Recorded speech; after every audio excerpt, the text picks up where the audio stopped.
soit le Seigneur pour ce temps fort dans ta présence. Tout notre esprit qui a entendu sur ta parole. Et que ta présence soit amplifiée encore ce soir. Et un vent de percée, d'ouverture professionnelle, de succès aux examens, aux concours, soit relâché sur la vie de cette assemblée. Laissez-moi attendre la présence et vous attendre les précautions, les relations, les restrictions qui manifestent en ce moment. Gloire soit à vous dans le nom de Jésus-Christ. Quelqu'un me donne un bon amen.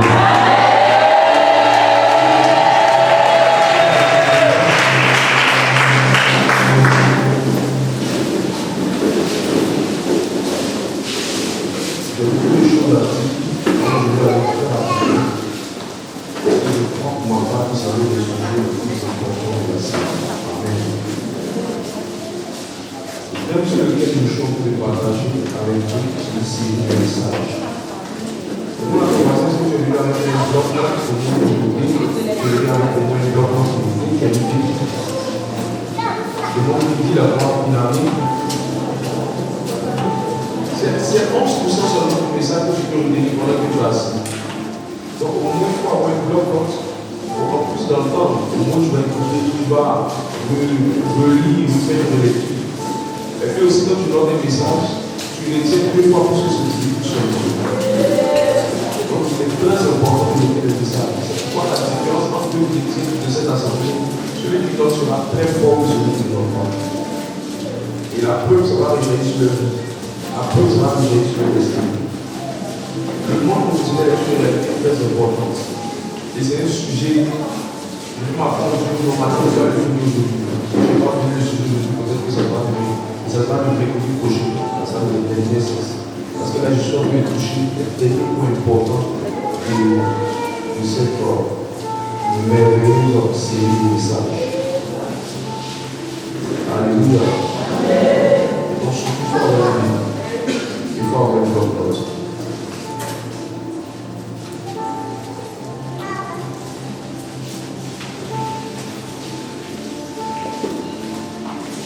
Comment devenir, tu peux monter dans le monde du travail? Comment devenir, tu peux monter dans le monde du travail? Comment devenir, tu peux monter dans le monde du travail? Comment étant donné que tu es quelqu'un qui n'a pas grand-chose, qui n'a pas une opportunité, qui n'est pas positionné quelque part, tu peux devenir quelqu'un qui est brillant dans le monde du travail ou dans le monde professionnel. Alors je vais donner quelques points que je ne vais pas revenir dessus encore. Parce que la dernière fois que j'ai prêché, j'ai rappelé les différents points. Aujourd'hui, le point sur lequel je veux pousser, parce que je veux révéler une loi importante, qui est la 8e loi. La 8e loi. La 8e loi, c'est la loi de la porte du travail. Tiens, c'est la loi de la porte du travail. La loi de la porte du travail. Le monde du travail est comme une vie. Le monde du travail est comme une vie. Et à l'entrée, pour entrer dans une vie, il y a une porte. Pour entrer dans une ville, il y a une porte. Pour entrer dans un village, il y a une porte. Pour entrer dans un quartier, il y a une porte. Et le monde du travail a une porte. Proverbe 21, verset 21. Proverbe chapitre 1, verset 21.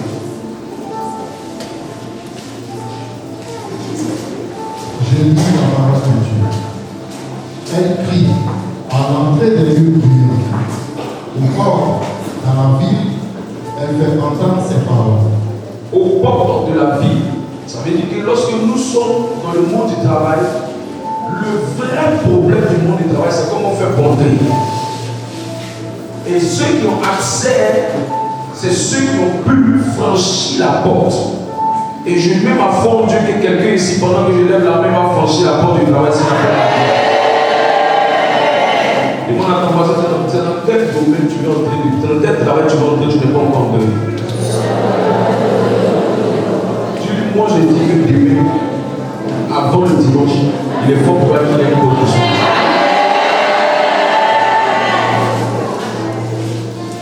Genèse 2, verset 15. Genèse chapitre 2, verset 15. L'Éternel Dieu prit l'homme et le passa dans le jardin d'Éden pour le cultiver et pour le garder. Ouais, Dieu Dieu a pris l'homme et puis l'a placé. C'était comme si l'homme était quelque part et puis Dieu l'a fait entrer dans le monde du travail. Et quand il l'a fait entrer dans le monde du travail, c'est qu'on nous dit qu'il a commencé à cultiver et puis à garder le jardin. Donc sans que Dieu aide cette personne, il n'allait pas pouvoir avoir de travail. Et ce premier homme, c'était Adam. Dieu l'a placé, peut-être placé. On peut parler ça en parlant de positionner. Donc Dieu a placé l'homme dans le jardin pour travailler et non pour se reposer. Alors le travail est une loi qui a commencé depuis l'existence du monde, depuis la fondation du monde. Le travail existait. Et le premier homme même, quand Dieu a commencé avec lui, il a commencé d'abord par lui donner le travail. Donc c'est une manière de nous expliquer en quelque sorte que le monde du travail a une porte. Si vous accédez à cette porte, vous allez avoir beaucoup d'ouverture. Si vous n'accédez pas à cette porte, vous allez avoir moins d'ouverture. Alors la meilleure manière pour moi de t'aider à entrer dans les portes du travail, parce qu'il y a des secrets pour entrer dans le monde du travail. Et ces choses pour nous permettre d'entrer dans le monde du travail sont appelées des principes. Mais pour que tu puisses mieux comprendre les principes, je vais te donner quelques définitions sur la notion même du travail. Dis à ton voisin les définitions sur la notion du travail.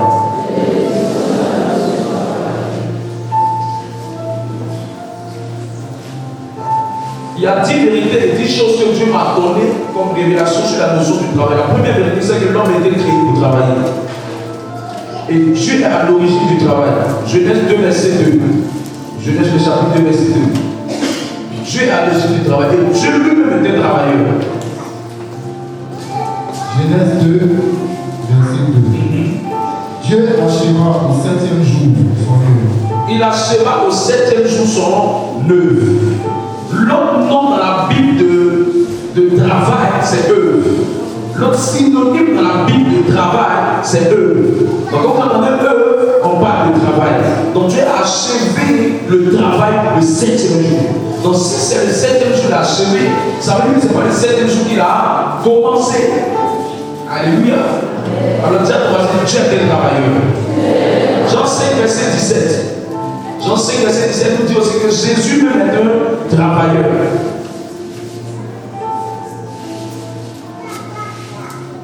Jean 5, verset 17. Mais Jésus leur répondit. Et Jésus leur répondit. Mon Père agit jusqu'à présent. Mon Père agit jusqu'à présent. Moi aussi, j'agis. Moi aussi, j'agis. Dans la version sévère, lorsqu'on parle d'agir, dans ce contexte, on parle de travailler.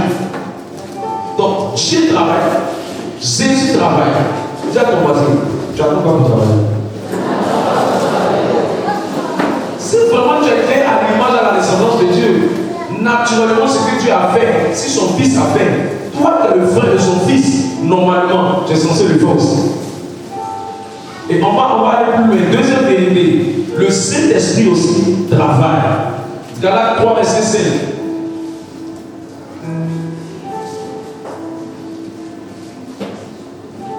Galates 3, verset 5. Celui qui vous apporte l'esprit et qui opère des miracles parmi vous, le fait-il donc par les œuvres de la mort? Je vous avais dit que le mot œuvre veut parler de quoi? Le mot œuvre veut parler de travail. Donc explique que le Saint-Esprit œuvrait dans la vie des gens. Le Saint-Esprit travaillait dans la vie des gens. Donc Paul utilise le mot œuvre pour expliquer que le Saint-Esprit opérait quelque chose. Le Saint-Esprit travaillait dans ce sens. Le Saint-Esprit produisait quelque chose. Donc vous ne pouvez pas être des enfants de Dieu, connaître Jésus, parler en langue, être charismatique et ne pas être des personnes qui aimaient le travail. Quel est le problème? Quel est le problème? Donc si le Saint-Esprit a aimé le travail et qu'il a été un travailleur, chacun d'entre nous doit s'intéresser au travail. Je ne m'arrête pas là. Vérité 3. Le travail donne de la valeur à la destinée de l'homme. C'est pourquoi tous les hommes doivent chercher à trouver du travail. Homme avec grand H. C'est pour ça que quand Dieu a vu le premier homme, la première chose qu'il a fait de lui, c'est de le positionner dans le jardin afin qu'il travaille avant de lui donner femme. Le travail donne de la valeur à la destinée. Pourquoi? Parce que aussi, quand vous lisez dans les Écritures, il dit tout ce que tes mains trouvent à faire, fais-le. Ecclésiaste 9, verset 10, lis ça.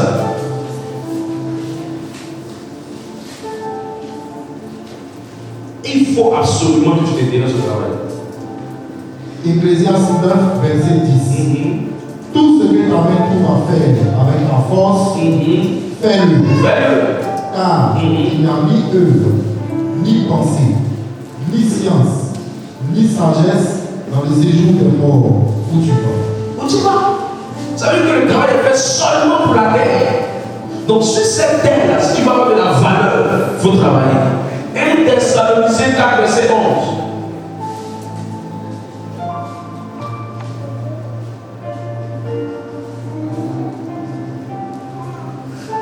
Aujourd'hui, là, ton voisin va travailler. Aujourd'hui, là, ma prophétie, c'est que tu es très bon travail. Alors, pendant que je prêche sur ce sujet, les anges de cette maison sont en train de distribuer les opportunités. Ne sois pas surpris quand ils vont t'appeler pour le travail. Ne sois pas surpris quand le blé va venir. Ne sois pas surpris quand ton porte-monnaie sera chargé. Ne sois pas surpris quand ton sac à main sera blindé. C'est l'œuvre de la parole de Dieu.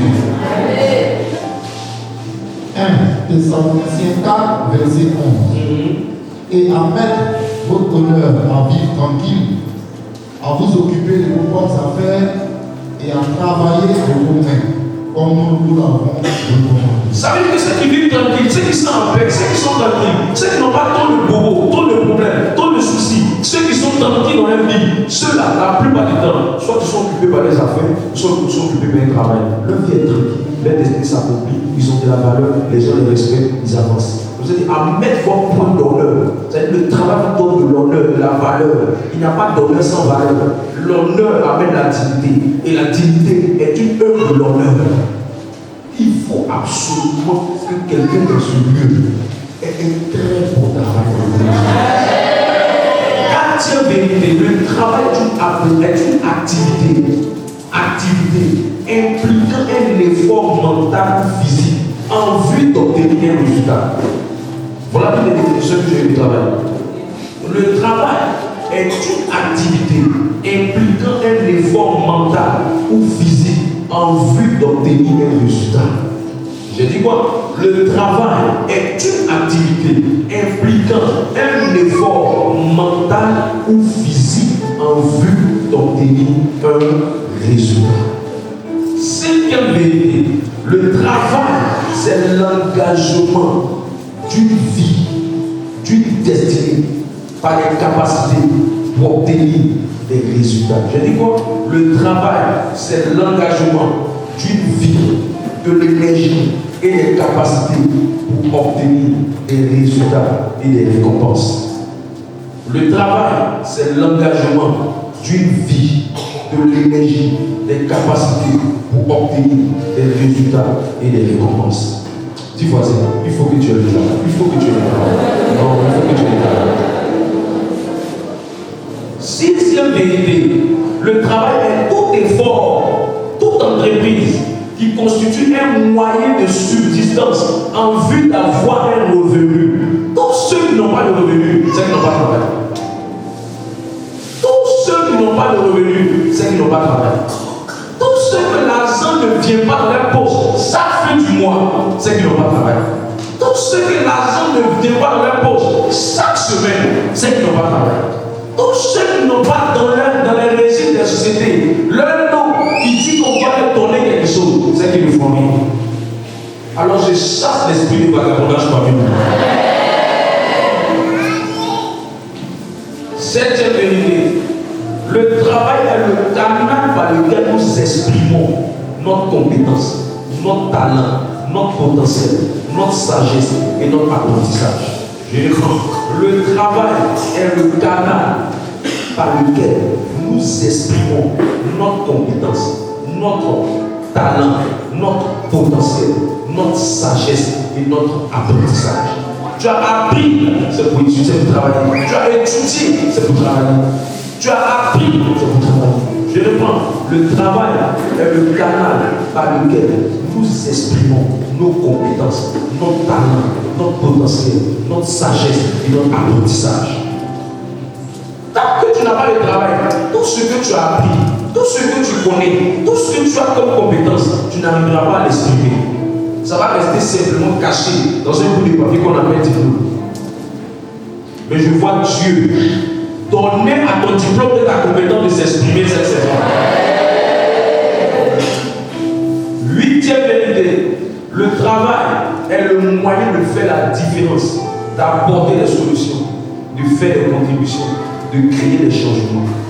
Je réponds, le travail est le moyen de faire la différence, d'apporter des solutions, de faire des contributions et de créer des changements. Je réponds encore, le travail est le moyen de faire la différence, d'apporter des solutions et de faire des contributions, de créer des changements.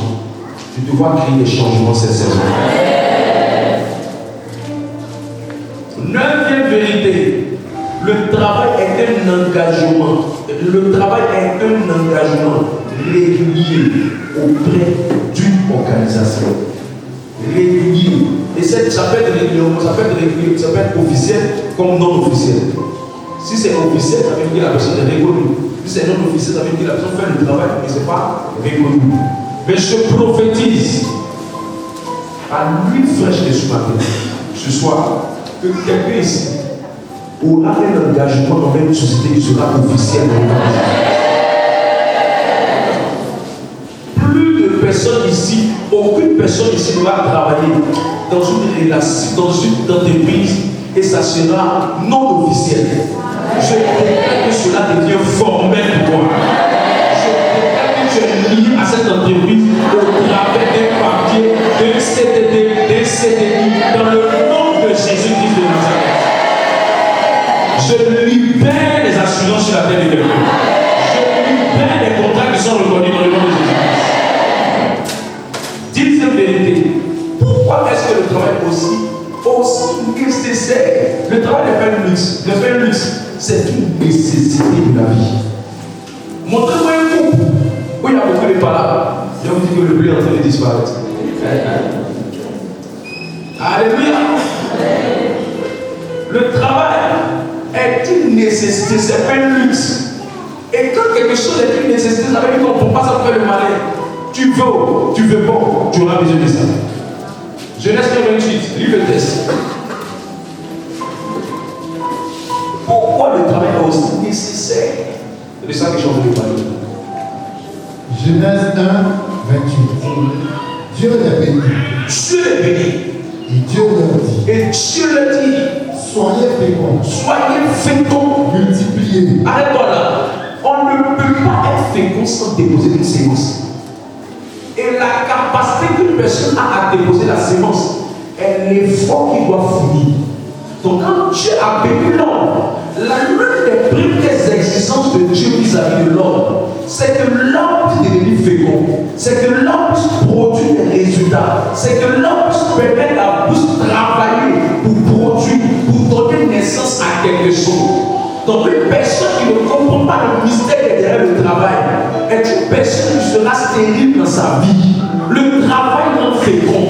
Le travail rend fécond. Parce que pour qu'il puisse avoir, comme on appelle ça, la fécondité, il faut la rencontre entre la sémence et la terre. Donc l'effort de s'aimer, c'est l'effort de travailler. C'est pourquoi le travail est une très bonne chose. Et je prie que quelqu'un dans ce lieu ici ait un très bon travail dans le nom de Jésus. Ah, ton appel est un bizarre pour moi.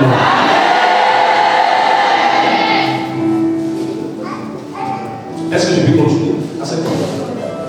Est-ce que je peux continuer? Tu es là ou tu n'es pas là?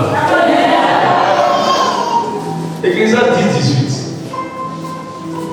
Je suis en train de monter avec toi. C'est là où je vais aller avec toi. C'est de comprendre ce que je viens d'expliquer. Là, ça ne va pas bon. Donc, je veux que les dons là soient très fortement dans ton cœur. Ça va t'amener au niveau de ta vie. Ah, Dieu va sortir des millionnaires, des milliardaires. Ecclésiaste 10, verset 18. Quand les mains sont paresseuses, verset 2. La charpente s'affaisse. Et quand les mains sont lâches, la maison a des gouttières. Écoute, sans un travail, la vie sera difficile à tous les niveaux. La plupart des chrétiens ont du mal à venir régulièrement à prière. C'est les chrétiens qui ont une stabilité professionnelle. La plupart des chrétiens ont du mal à avoir une bonne vie spirituelle. C'est les chrétiens qui eux-mêmes ont une stabilité dans leur vie financière. C'est pourquoi la Bible dit que quand la charpente va s'affaisser, ce qui fait que la charpente s'affaisse, c'est la paresse. Mais ce qui fait que quelqu'un est très paresseux, quelqu'un rentre dans la paresse, c'est souvent l'absence de travail qui est présent dans sa vie. Et l'absence de travail fait que tout devient difficile pour toi. Ta vie devient difficile. Ce que tu fais est difficile. À tous les niveaux, ça devient difficile.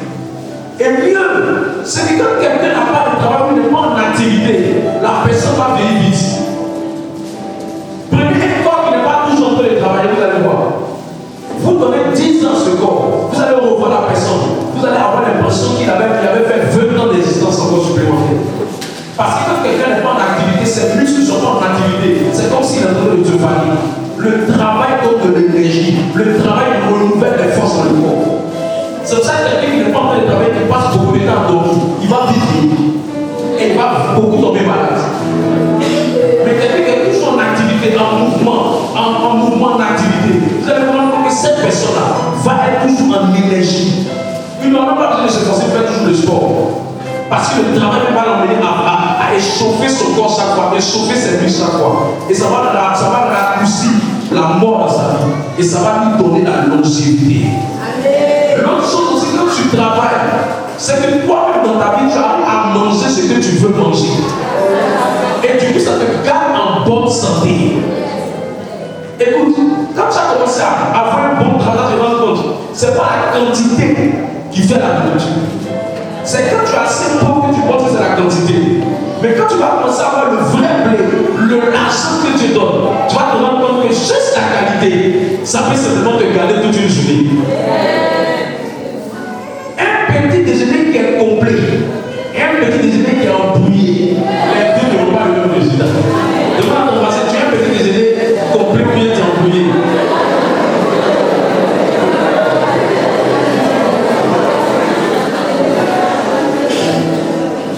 La vie est trop difficile pour ceux qui n'arrivent pas à trouver du travail, pour ceux qui n'ont pas de travail. La vie est trop difficile pour vous. Je lève ma main de prophète au nom du Yeshua HaMashiach. Personne qui est ici au son de ma voix, Père, libère sur la tête de cette personne, un emploi, une opportunité très bien stable qui va chambouler sa destinée dans le nom de Dieu. Reçois cette grâce. Pourquoi le travail est nécessaire? Parce que le travail attire la pluie et la bénédiction dans ta vie. Quand tu demandes à Dieu la bénédiction, Dieu te demande simplement de faire un travail dans lequel il va te bénir. Quand tu dis à Dieu, Seigneur, je veux la bénédiction, il dit, montre-moi qu'est-ce que tes mains sont en train de faire pour que tu me donnes la bénédiction. Genèse 2, verset 5. Genèse du chapitre 2, le verset 5. Genèse 2, verset 5. Lorsque l'Éternel Dieu fit une terre et des cieux, aucun arbuste dans les champs n'était encore sur la terre. Il n'y avait même pas d'air. Pourquoi? Parce qu'il y avait rien. Il n'y avait pas d'action. Il n'y avait rien. Et aucune herbe des champs ne germait encore. Encore. Car l'Éternel Dieu n'avait pas fait pleuvoir sur la terre et il n'avait point d'homme pour cultiver. Donc parce qu'il n'y avait point d'homme, il n'y avait pas de pluie. Parce qu'il n'y avait personne pour s'aimer, il n'y avait pas de pluie. Donc la pluie est la conséquence des actions qui sont posées. Donc la Bible dit que comme il n'y avait point d'homme, il n'y avait point d'homme pour cultiver avec la pas de pluie. Quand j'ai lu le texte, je me suis mis à étudier le texte. Dieu m'a dit en fait la partie de Gémé. La partie où il n'y avait point d'homme veut dire parce qu'il n'y avait pas quelqu'un pour travailler, Dieu ne pouvait pas laisser d'envoyer la pluie. Parce que s'il envoie la pluie là où il n'y a pas de travail, ça va donner de la boue. Et Dieu savait que aussi longtemps que personne n'est en activité, la bénédiction n'est pas nécessaire. Parce que Dieu ne bénit pas le vent vide. Dieu ne bénit pas les paresseux. Dieu bénit les mains qui sont en activité. C'est pour ça que les gens qui sont en train de passer tout le temps à prier, mais qui ne se lèvent pas pour passer n'aiment pas, vous savez, prendre le travail. La plupart du temps, la bénédiction n'arrive pas avec ces personnes. Et ça crée la frustration. Deutéronome 28, verset 8, deuxième verset comme ça. C'est pour ça que la bénédiction de l'Éternel est à la recherche des mains de quelqu'un. Tes mains dans ton action, tes mains dans ton mouvement, tes mains dans ton train de faire quelque chose. Deutéronome 28, verset 8. L'Éternel ordonnera la bénédiction d'être avec toi. Avec toi. Avec toi où? Dans tes greniers. Dans tes greniers. Dans tes greniers. C'est dans tes greniers. Dans tes greniers. Ça veut dire que la bénédiction va vers où tu vas garder ton argent. Pour que tu puisses garder ton argent. Lis la suite maintenant. Et dans toutes tes entreprises. Et dans toutes tes entreprises. Remplace l'entreprise par activité. Remplace l'entreprise par travail. Donc la bénédiction que l'Éternel ordonne de venir, elle vient toujours vers le grenier ou elle vient toujours vers les mains de quelqu'un qui sont en train de travailler. C'est pour ça que tu vois quelqu'un qui est en train de plier le travail, il ne sait pas que le petit travail qui est en train de faire, c'est la bénédiction vient du Seigneur de ton travail. Mais quand la bénédiction vient dans les mains de quelqu'un qui ne fait rien, il ne sera rien, il ne deviendra rien, il ne mangera rien de bon. Est-ce que je peux parler à quelqu'un? Le travail attire la bénédiction. Ah, c'est toi. Autre chose que le travail fait, le travail attire des relations dans la vie sociale. Oui, tu as marché avec des gens qui travaillent. Tes amis qui peuvent parler avec des gens qui travaillent. Ceux avec qui tu veux chercher des gens qui travaillent. Tu ne vas pas causer avec des gens qui ne savent pas ce qu'ils veulent de leur vie. Tu ne vas pas causer avec des gens sans vision, sans aspiration, sans ambition, sans détermination. Des gens qui sont en train de s'appuyer, qui sont en train de se barrer. Moi, avec qui tu marches, je peux te dire, c'est ton statut qui fait ça. Tu veux changer tes amis? Commence à te mettre au travail. Il y a des amis qui ne vont pas rester avec toi. C'est pour ça que le travail te donne d'avoir des relations dans la vie sociale. Dans la vie sociale. Tu as des amis juristes, tu as des amis hommes d'affaires, tu as des amis avocats, tu as des amis professionnels. Vous parlez des choses qui concernent le monde du travail. Reçois cette grâce en le nom de Jésus. Le travail est le canal par lequel on aide quelqu'un qui volait à arrêter de voler. Mais où tu as pris ça pour la tête? Éphésiens 4, verset 28. Si tu vois un jeune homme qui aime voler, c'est quelqu'un qui fait rien.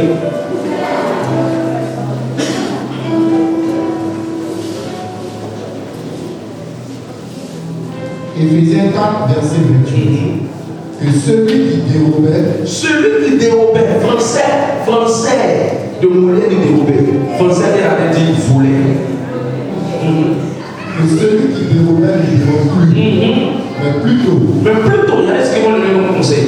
Il travaille en faisant de ses mains ce qui est bien. Alors, il y a ton voisin, tu as eu la commission de Paul pour lui dire si tu volais, viens dans sauce. C'est ton travail, tu vas ce qui est bien. Tout le monde, on se sait seulement une seule, on prend un peu son nom sur le riz. Toi, tu voles le riz des autres. C'est pas ta faute. Tu ne travailles pas. Paul dit qu'il faut qu'on t'aide à trouver un travail.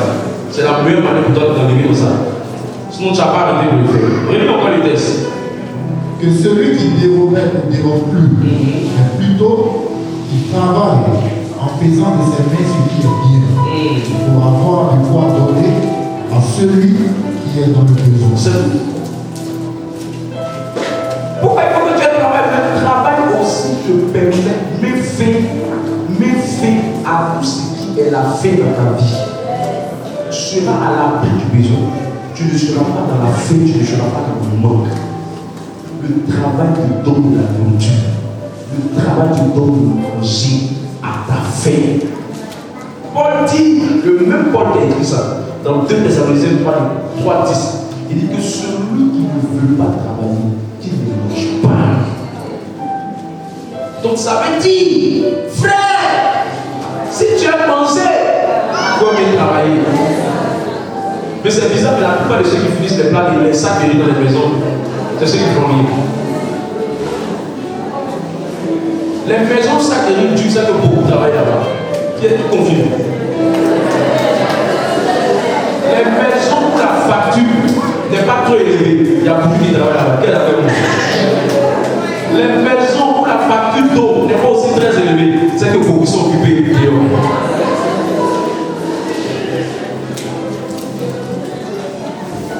Je prie que quelqu'un ici ait un très bon travail.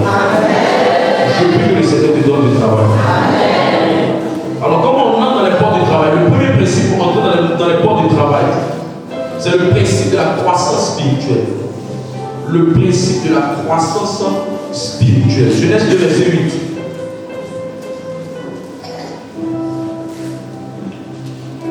Genèse 2, verset 8. Puis l'Éternel Dieu planta un jardin en Éden, du côté de l'Orient, et il y mit l'homme qu'il avait formé. Il mit l'homme qu'il avait quoi? Formé. Il y a une différence entre l'homme créé et l'homme formé. Pourquoi le mot formé est ajouté ici? Le mot formé est ajouté pour nous parler de ce que ce homme-là était un homme déjà mature. Ce n'était plus un homme immature, mais c'était un homme qui est mature. Or, quand on dit que quelqu'un est mature, ça veut dire que cette personne-là, spirituellement, il est adulte, spirituellement, il grandit, spirituellement, il se développe, spirituellement, il est en train de croître. Et quand quelqu'un est en train de croître, Dieu peut lui faire assez confiance pour lui donner un gros boulot. Quelqu'un m'a dit le travail que j'ai là, vraiment le salaire ne m'arrange pas. Je lui ai dit que le salaire est le reflet de ton niveau spirituel. Si ton niveau spirituel change, ton travail va changer. Donc au lieu de te battre pour que le travail change, bats-toi pour que ton niveau spirituel change. Parce qu'on a dit à nous ce que nous sommes spirituellement. Galates 4, verset 1 à 2. Frère, il y a des gens ici, ton niveau spirituel ne peut pas permettre d'aller donner un salaire de 1 million. Le même jour il fait ça, les portes de ta venue à la prière sont fermées devant Dieu. Parce que tu n'as pas le poids spirituel pour pouvoir gérer une telle bénédiction. Ça sera bagage sur ta tête. Ça sera compliqué pour toi. Vas-y. Galates 4, verset 1 à 2. Or, aussi longtemps que l'héritier est enfant, je dis qu'il ne diffère en rien d'un esclave. Il ne diffère en rien. Il est comme un esclave. Il est comme un esclave. Vas-y. Quoi qu'il soit le maître de tout. Quoique dans sa vie, il est appelé à avoir un très bon emploi. Il a une destinée glorieuse. Il a appelé à la grandeur. Il a appelé au succès. Il a appelé à l'élévation. Mais à cause du fait qu'il est bébé, on ne peut rien faire pour lui. Donc quand il va commencer à grandir spirituellement, pendant qu'il est en train de se développer pour grandir, sa croissance va influencer la main et l'intervention de Dieu dans ses finances. Il n'y a pas de raccourci dans le spirituel. Il y a juste des principes à mettre à l'animation. Et l'un de ces principes qui fait entrer dans les portes du travail, c'est le principe de la croissance spirituelle. À cette fois, comment tu fais pour devenir quelqu'un spirituellement qui est en train de grandir? C'est très simple. Il faut que tu sois rempli de la parole de Dieu. Il faut que la parole soit en toi. La parole de force, la parole révélée. Ça veut dire la parole révélée et la parole écrite. La parole logos, c'est la parole qui est écrite. La Bible dit. La parole révélée, c'est la parole que tu comprends quand on prêche. Oh yes. La mission de prêcher, chacun a une révélation de la parole de Dieu. Et c'est en fonction de ton niveau de révélation de la parole de Dieu que va déterminer ton niveau de croissance spirituelle. C'est pour ça, pendant que tu viens tous les mercredis, tous les dimanches, les paroles que tu reçois, ça te remplit. Les paroles que tu reçois, ça te remplit. Il n'y a aucun bébé qui devient maintenant un enfant sans avoir bien bu le lait maternel ou le lait artificiel. C'est pour ça que la Bible a défini la parole de Dieu comme le lait pour les âmes. La parole de Dieu est le lait pour les âmes. Si vous ne mangez pas assez la parole, vous ne pourrez pas vous élever spirituellement. Oh, je ne comprends pas, mais pourquoi le Seigneur me donne les choses, il ne me donne pas les grandes choses? Dieu n'a pas le problème de donner les grandes choses. C'est ton âge spirituel qui est le problème. Physiquement, tu peux avoir plus. Mais spirituellement, quand Dieu te voit, soit tu vois une Bible, soit tu vois un bébé qui prend la couche. Bible parce que quoi, tu devais normalement être plus grand que ça spirituellement. Mais tu es tellement resté à manger toujours du foutu pendant que tu es bébé que tu n'as pas pu te développer spirituellement. Et c'est quoi on appelle manger du foutu? C'est une métaphore. Ça veut simplement dire Tu es resté là à connaître seulement une seule chose dans la parole de Dieu. Le jeûne, la prière, le jeûne, la prière. Les autres révélations, là, tu ne les connais pas. Ou bien la chose que tu connais, c'est le combat spirituel. On m'attaque, je brise, on m'attaque, je brise, on m'attaque, je brise. Mais les autres choses, tu ne connais pas. Même prends ta Bible, lis ça, tu ne connais pas. Même si on te demande où sont les chapitres de la Bible et où sont les versets, tu ne connais pas. Même si on te demande, est-ce qu'il y a Apocalypse, un passage d'Apocalypse, tu ne connais pas. Même si on te demande l'annonciation de Marie, est-ce que tu connais? Tu ne connais pas. Même si on te demande, qu'est-il le livre de Genèse, tu ne connais pas. Le problème, c'est pas que tu ne connais pas. Le problème, c'est que tu ne t'intéresses pas assez à ça. Et ça fait que tu es resté petit, alors que le temps est en train de passer. Ça fait 10 ans que tu es chrétien, mais tu as le comportement de quelqu'un qui est bébé spirituel. Mange la parole. Mange la parole. Alors, dis à ton voisin, mange la parole. Et j'aime ce que je suis en train de donner parce que je suis en train de manger quelque chose. Mange la parole. Mange la parole. Et ça, vous ne pouvez pas. Tu vois quelqu'un qui pense au fait que venir à la prière, c'est faire plaisir simplement à ceux qui t'appellent non. Venir à la prière, c'est pour te développer spirituellement même pas. Oui. Venir à la prière, ça va te faire croître spirituellement parlant. Venir à la prière, ça va te faire connaître des choses. Écoute-moi, la parole te donne la sagesse. La parole te donne l'intelligence. La parole te donne un certain niveau de connaissance. Il y a des choses que tu ne pourras pas réagir de la même manière que quelqu'un qui ne connaît pas. Je prie que la parole de Dieu soit forte dans le cœur. Deuxième principe. Le principe de la tsunamite. 2 Rois 4, verset 23. Vous êtes là où vous êtes en train de partir à la maison. 2 Rois 4, verset 23. Et il dit, pourquoi veux-tu aller aujourd'hui vers lui? Ce n'est ni nouvelle lune, ni sabbat. Elle répondit, tout va bien. Dis à ton voisin, elle répondit, tout va bien. Elle répondit, tout va bien. Alors, qu'est-ce que ça veut dire le principe de la tsunami dans le monde du travail? Comment le principe de la tsunami peut faire gagner dans le monde du travail? Dieu n'aime pas donner le travail à quelqu'un qui travaille avec ses émotions.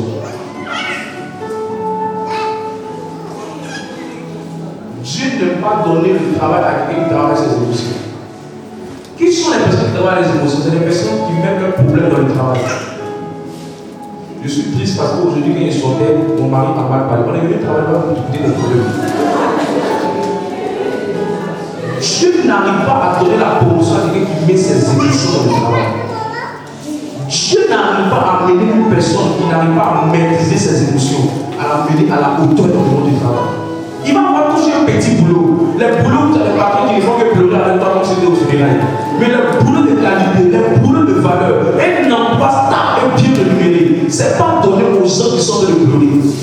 Parce que ce que les gens recherchent, c'est les gens qui ont une conscience émotionnelle, leur capacité à s'adapter à l'environnement. Ils font tout. Ils ne vont mettre leurs problèmes dans leur travail. Même quand c'est chaud, tu ne vas jamais sentir ça arriver au travail. Il ne mettra jamais ses humains dans le travail. Il ne mettra jamais ses émotions dans le travail. Il ne mettra jamais ses problèmes dans le travail. Il ne mettra jamais sa frustration de la maison dans l'environnement du travail. Quand c'est le travail, c'est le travail. Il manifeste de l'enthousiasme dans le travail. Il manifeste de la joie dans le travail. Les patrons aiment embaucher ce type de personnes qui savent être joyeux dans le travail, qui savent être enthousiasmés dans le travail, qui savent rire dans le travail, qui savent apprécier le travail, qui savent se réjouir dans le travail, qui sont souriants dans le travail, voire même qui chantent pendant qu'ils travaillent. Tu le vois devant l'ordinateur, ils ont les touches, mais dans leur cœur, ils sont en train de chanter. Ils sont en train de chanter. Tu sens qu'une telle personne, la plupart du temps, on les embauche facilement. Je chante le travail, comment on fait pour entrer dans les portes du travail. Les émotions te laissent mélanger les choses. Quand tu es trop émotionnel, même quand tu vas avoir du travail, tu risques de gâter le travail. Parce que tu risques de mettre même les palabres que tu as avec tes collègues dans le cadre du travail. Je suis patient, je ne donne pas le document. Tu as bloqué le document. Avec le document, on a besoin de ça pour pouvoir faire avancer la machine du travail. Mais tu vas bloquer ça parce que tu es fâché avec ton collègue. Ça, c'est mettre ses émotions dans le travail. Mais quelqu'un qui n'est pas émotionnel,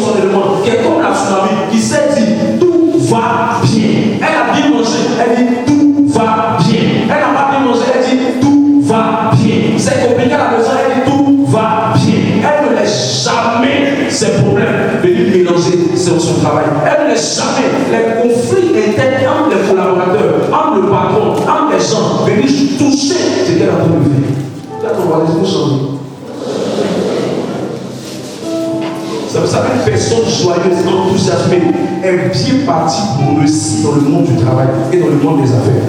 Amen. Reçois l'enthousiasme. Reçois l'enthousiasme.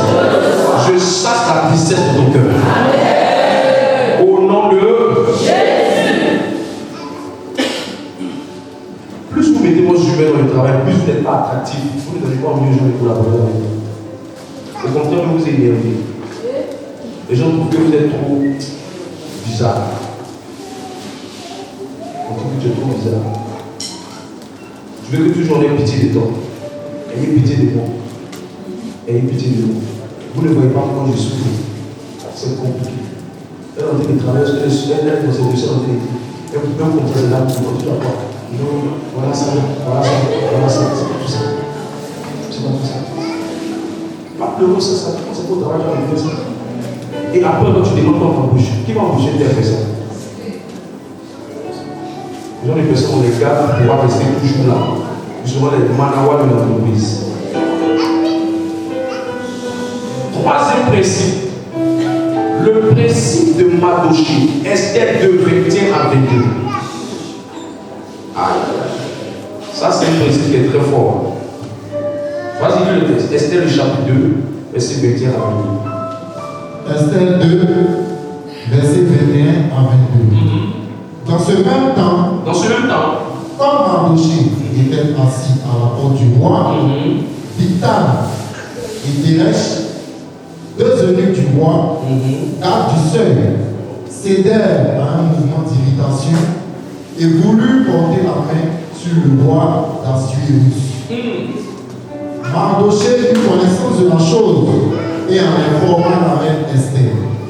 Il a prédit au roi de la part de Mardochée. Alléluia, parole de Dieu. Au fait, quand vous regardez ce contexte-là, le principe de Mardochée dans le monde du travail, il faut être le type de personne, quand vous voulez que Dieu vous mette dans le fasse durer dans le travail, vous montez dans le travail, vous entrez dans le travail, vous devez être le type de personne que vous mettez toujours du côté du patron. Il ne faut jamais être le type de personne qui combat ton patron. Si tu as fait un patron qui ne te plaît pas, quitte le patron à la paix. N'allez jamais, vous êtes l'expression que j'ai utilisée, ne soyez jamais en guerre dans un endroit de continuer à travailler avec un patron. Un patron que tu n'aimes pas aller travailler avec lui. Un patron que tu sais qu'il veut te chercher à aller travailler avec lui. Un patron que tu sais qu'il commence à vouloir te faire rentrer dans cette chose, aller travailler avec lui. Mais rassure-toi de te séparer de cette personne dans la paix. Un client qui était bien avec toi dans les affaires, le jour où tu veux te séparer avec ce client, séparez-vous dans la paix. Parce que celui qui attaque par l'épée va périr par l'épée. Celui qui a gâté quelque part, la prochaine fois que quelqu'un sera difficile. C'est pour ça que tous ceux qui ont une nouvelle séparation, avec leur ancien emploi, avec leur ancien travail, pour pouvoir avoir un nouveau travail, c'est difficile. Et moi, la compagnie, c'est une question de l'école. C'est très difficile. Mardochée était du côté ici de qui? Du roi. Plus tard, c'est Mardochée qui se libère. Mais Aman était en train de comploter contre le roi. Aman a fini par mourir. Frère, vous ne pouvez jamais vous élever contre quelqu'un qui a battu lui sa société. Vous ne pouvez jamais vous élever contre quelqu'un que le patron lui-même a positionné comme ton responsable. La Bible dit en Romains 13, verset 1 que toute autorité est établie de Dieu. Ça veut dire on n'aura jamais raison sur l'autorité. Que ce soit l'autorité parentale, une autorité patronale, une autorité maternelle. Si longtemps que c'est une autorité, la seule personne qui a le droit légal de juger une autorité, c'est Dieu. C'est Dieu. Si tu avais chez un gros caca de une société, va là-bas pour laver. Va là-bas pour laver. Sinon, on va prier pour toi. 187 jours de jeûne. Ça va décoller. On ne se sépare jamais d'un patron qui t'a nourri de la mauvaise manière. On ne se sépare jamais d'une mère qui t'a donné son lait de la mauvaise manière. On ne se sépare jamais d'un père qui t'a éduqué de la mauvaise manière. Peu importe ce qu'il est. C'est pourquoi Mardochée avait compris ce principe-là. Parce que c'était une loi juive. Il s'est mis du côté du roi. Soyez du côté du roi. C'est ça qu'on va dire. Sois du côté du roi. C'est pas les histoires de syndicalistes. Moi, je n'aime pas toujours. Faites attention.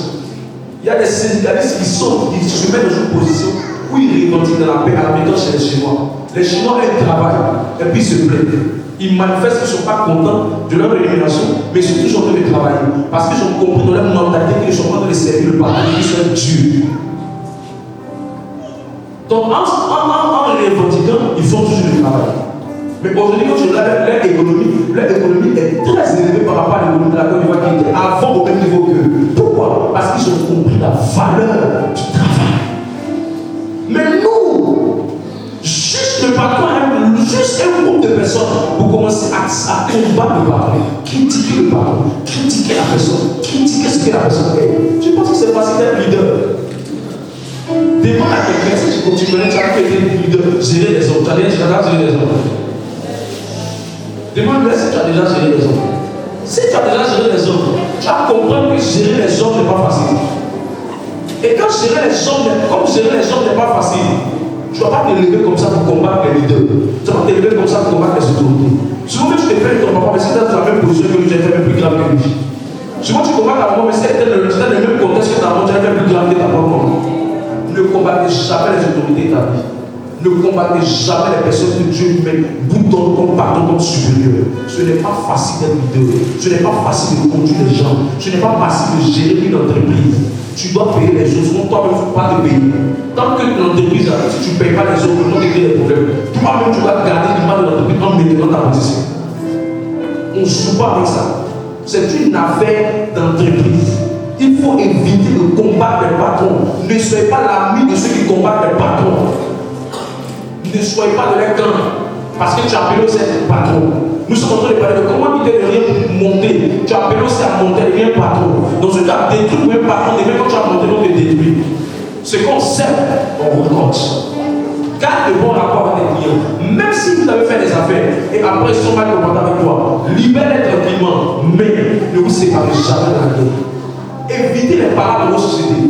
Évitez les paroles dans vos magasins, dans vos ateliers, dans vos affaires. Ça dégage des mauvaises choses qui vont attirer des malédictions au lieu des bénédictions. Une personne qui se met dans son atelier, dans son magasin, dans son environnement de travail et qui commence à faire des histoires pour insulter son client, ou insulter son plus gros client, ou insulter son fournisseur. Tout ça, ça va dégager des mauvaises choses. Ton rôle, c'est de tout faire pour garder la paix avec les personnes avec qui tu es. Est-ce que tu parles à l'esprit de quelqu'un? C'est pour ça que quand tu sais que tu n'auras jamais raison, quand tu sais que la paix vient, les histoires viennent, se séparer. Je n'ai pas dit qu'il ne faut pas se séparer. Il y a des patrons qui ne sont pas bien, il y a des patrons qui ne sont pas sérieux, ils ne discutent pas, il y a des autorités qui ne sont pas bien, ça je sais. Mais séparez-vous de ces personnes de la bonne manière. Dans la paix, dans la tranquillité. Monsieur, je veux qu'on arrête le contrat, vraiment, je veux partir. Tranquillement. Rassure-toi qu'il n'y a pas de choses comme vous, qu'il n'y a pas des chocs en vous, des histoires en vous, des panneaux en vous, et puis tu parles. Si tu fais ça, ça va aller très vite. C'est pour ça que Jésus n'a pas voulu porter les noms Pilate. C'est pour ça que Jésus n'a pas voulu insulter Pilate. Quand Pilate insultait, il n'est pas rentré dedans. Parce qu'il comprenait les principes de l'autorité. Quand les soldats sont venus, ils ont voulu couper, ils ont tapé Jésus. Quand il a pris l'épée, il a frappé. Jésus a dit non, laisse, Dieu sait ce qu'il a tout fait. Car toute autorité vient de Dieu. Ne le combattez pas.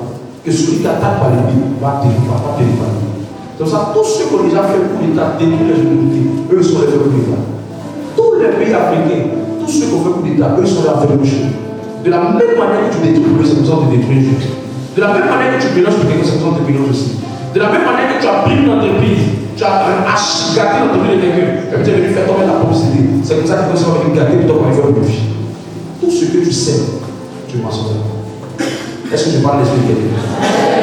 Je prophétise que cette malédiction est arrachée de la vie de quelqu'un. Je déclare que cette malédiction est arrachée de la vie de quelqu'un ici. Donne-moi l'un des plus puissants à de cette époque. Vous allez voir des personnes qui rentrent dans le monde du travail. Mais à un moment donné, tu ne sais pas pourquoi ces personnes, malgré qu'elles sont dans le monde du travail, elles sont en train de monter dans le monde du travail, elles sont en train de voler dans le monde du travail. À un moment donné, elles montent puis après descendre.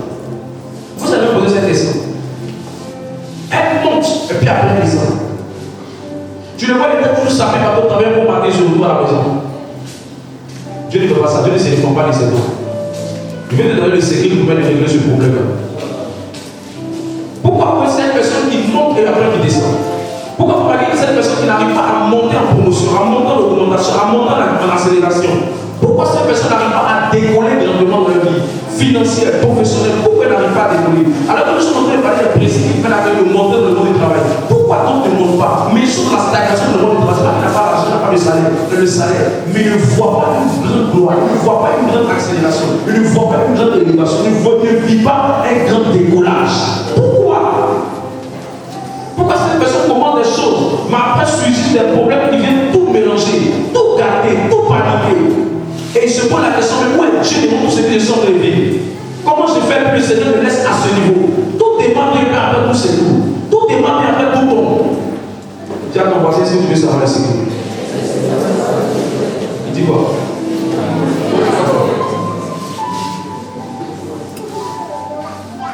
Et j'ai étudié la Bible dans le par rapport à ça. Je ne veux pas que tu aies des problèmes. Tu m'écoutes tellement sérieux, je ne veux pas que tu aies des problèmes dans ta vie. Ça fait tellement mal de voir avec une personne qui est bien positionnée, puis après tu deviens dans la case départ. Ça fait tellement mal de voir que tu as une personne qui aspire qui n'en fait plus de flèches, qui n'arrive pas à atteindre la journée. Ça fait tellement mal de voir que tu as une personne qui décide de monter, mais tu vois que tu n'arrives pas à monter, et tu sens que monter est aussi pour toi. Je déclare que l'esprit va mettre fin à ça. Je déclare que l'esprit va mettre fin à ça. L'une des choses qui va se séquer à manquer à cette personne s'appelle la bénédiction du départ. Quand on va dire la bénédiction du départ. Deutéronome 28, verset 6. Tout ce que vous voyez qui monte après descend, c'est le départ qui était mal fait. Un athlète qui arrive à bien courir, c'est parce qu'il a pris un bon départ. Un avion qui arrive à bien garder sa position dans le ciel, c'est parce qu'il a pris un bon décollage. Tout ce qui n'a pas bien démarré, ne pas bien grandir. Tout ce qui n'a pas bien commencé, ne pas bien s'achever. Tout ce qui n'est pas bâti sur de bonnes fondations, ne pas tenir dans le temps. Ah, moi je ne sais pas pourquoi il y a des affaires là. Et moi ça marche, après ça ne marche pas. Je ne connais pas la Bible. Ils ne t'ont pas bien enseigné. Ils t'ont dit que c'est seulement les démons. Mais ils t'ont montré les secrets de Dieu. Vas-y. Deutéronome 28, verset 6. Tu seras béni à ton arrivée et tu seras béni à ton départ. Le plan parfait de Dieu, c'est qu'une période au départ, ça va bénir la fin. Le plan parfait de Dieu, c'est que quand tu as béni un foyer pour que ça démarre, c'est impossible que le foyer s'arrête en bout de route. Si c'est arrêté en bout de route, c'est que le problème se trouve au niveau du départ. Sur 11, verset 3. Ça n'a pas dit que tu seras béni seulement à ton départ. Il n'a pas dit que tu seras béni seulement à ton arrivée. Il dit que tu seras béni à ton arrivée et tu seras béni à ton départ. Si vous remarquez, pourquoi il ne dit pas que tu seras béni d'abord à ton départ avant d'être béni à ton arrivée? C'est simplement parce que Dieu bénit toujours la fin avant le commencement. Mais qu'est-ce qui amène Dieu à bénir la fin avant le commencement? Qu'est-ce qui fait cette personne? Au lieu que leur fils soit glorieux que leur passé, leur futur soit glorieux que leur passé, leur fils soit glorieux que leur départ, on se rend compte que c'est compliqué pour eux. Plus ça avance, plus ça devient compliqué pour eux. Je vois l'esprit de Dieu qui va enlever ça sur la vie de quelqu'un. Allons-y. Psaume 11, verset 3. Quand les fondements sont renversés, le juste, que ferait-il? Les fondements, ça va être le commencement. Les fondations, ça va être le commencement. L'une des plus grandes, la chose la plus difficile en termes de délivrance à traiter, c'est quand le démon a commencé depuis l'enfance de la personne. Les cas les plus compliqués à traiter, c'est quand le cas a commencé depuis la fondation de la personne. Les cas les plus difficiles à régler, c'est quand le problème a commencé depuis l'origine, depuis le départ. Le départ de l'affaire, le départ de la relation, le départ de l'entreprise, le départ de sa vie professionnelle. C'est là que c'est difficile.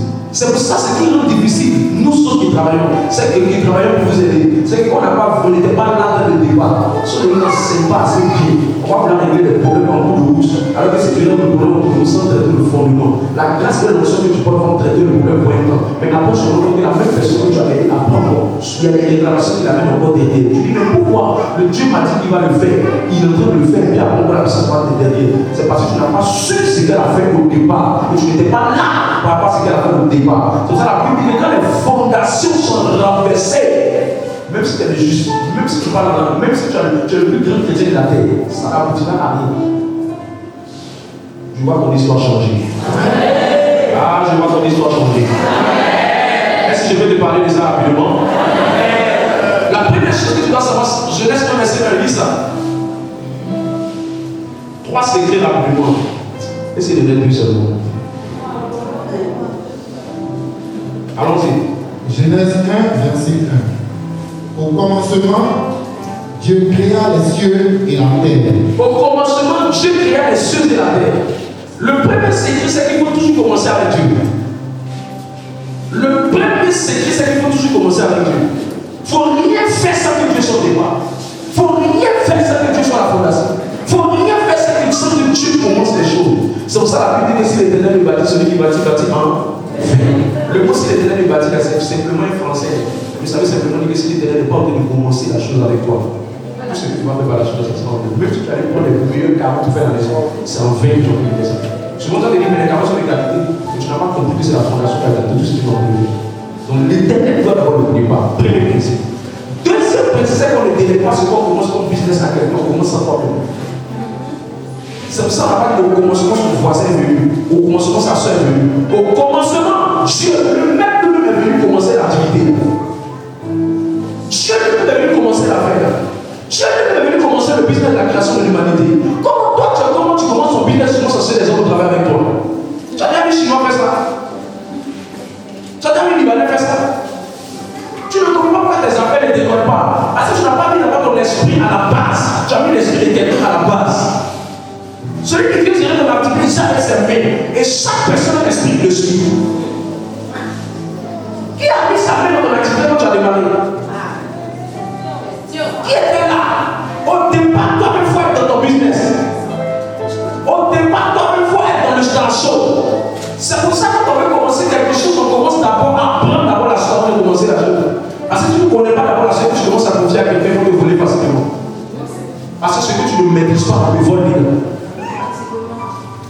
Toi-même, tu viens là. La Bible dit au commencement, Dieu.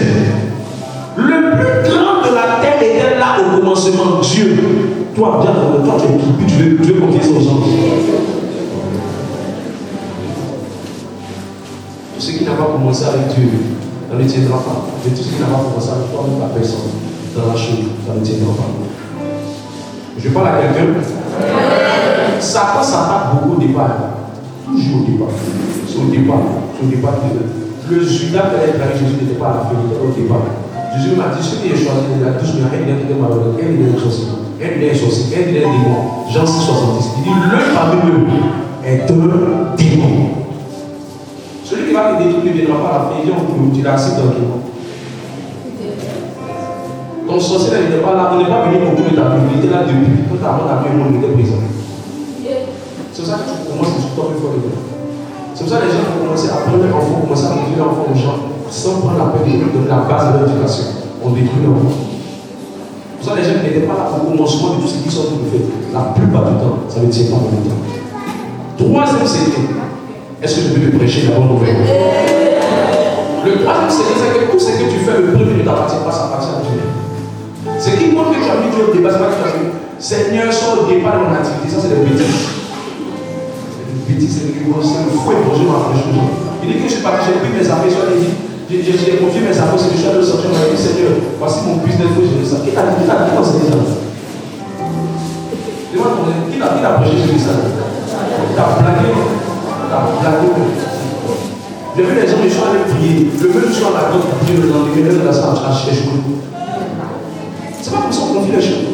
Quand on confie quelque chose au Seigneur, Dieu doit prendre une partie de là. Maintenant, le poste qui n'est pas ton sujet qui peut produire sur l'église. C'est pas possible. Tout premier appartient à Dieu. Quand je dis que je démarre une business, mon premier revenu, mon premier bénéfice, mon premier entrée, ça appartient à Dieu. C'est quand Dieu prend le premier que Dieu devient le maître de tout le reste.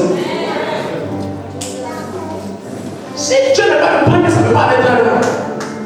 Ce ministère-là, avant qu'on le prenne cette parcelle-là, on le prenne cet endroit, on le prendre le premier point. Dieu m'a dit libère vos premières grosses offrandes, libère vos premières grosses offrandes. Prends les offrandes du ministère, prends les grosses offrandes, va déposer, va libérer. Je dis non, on a des projets, on a des projets. La première affaire qu'on est passée, la personne qui a banalisé Dieu. Moi-même, œuvre de Dieu, c'est Dieu qui me donne. On nous a banalisé. Toi, t'es qui?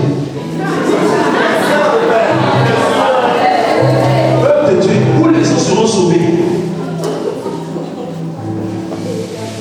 Les gens seront sauvés. Où il est mort à la croix, il n'est pas mort à la croix pour ton travail, pour ta banque de voiture, pour ta banque de maison, pour ton restaurant. Il est mort à la croix pour son Dieu. Mais malgré ça, ils nous ont pris. La prochaine fois, Dieu m'a dit, prends la somme. On a organisé les moyens, on a mobilisé les moyens. La somme, le premier, tu vas livrer ça. Ça va être pratiquement comme 1 million, 5 millions. Tout en on a fini les ça. La prochaine opportunité qui nous a été là, on a eu la paix. Tu m'as dit, tout principe que tu n'appliques pas, ça ne marche pas. Tout premier, ça marche pas. Allez demander à Abraham, Dieu dit, je vais le premier. Pourquoi il n'a pas donné Isaac? Il n'a pas donné Ismaël. Et puis c'est Isaac qui donne. C'est quoi la prémisse? C'est quelque chose que nous obtenons au bout d'une année, d'une affaire, d'un mois, pour la première fois. Tout ce qu'on obtient en premier, ça s'appelle prémisse. Et ça doit partir dans la main de Dieu. Tu n'es pas obligé de le faire. Mais si tu veux partir sur une solide fondation, il faut le faire. C'est l'un des plus grands secrets de la multiplication et de l'abondance de l'espace. Il n'y a aucune personne qui est multipliée, une personne qui se multiplie sans sacrifier le premier. C'est pour ça que donner le premier est très difficile. Même moi, je prêche, je ne pouvais pas donner le premier. Dieu m'a brigadé. Et je vois des gens qui sont brillants dans cette saison.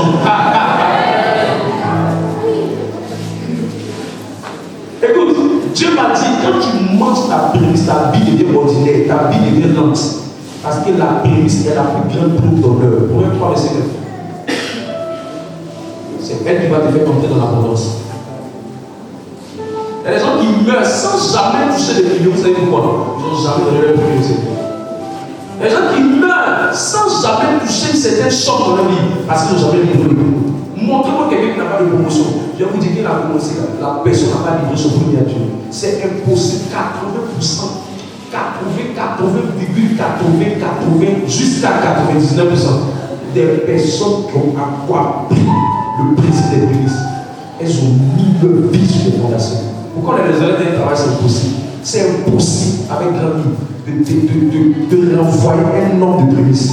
C'est pas possible. Montrez-moi un vie, c'est impossible. C'est impossible. Une femme de prémices qui gère son business, de la délocaliser, de bloquer son affaire. C'est pas possible. La prémisse c'est des sacrifices. Lisez le verset. Proverbe 3, verset 9. Honore l'Éternel avec les biens et avec les prémices de tout ton revenu. Avec les biens, c'est les offrandes que tu fais comme ça. Mais avec les prémices, c'est beaucoup mieux. Avec le modérateur, ça c'est dans l'Ancien Testament. Romains 11, verset 16.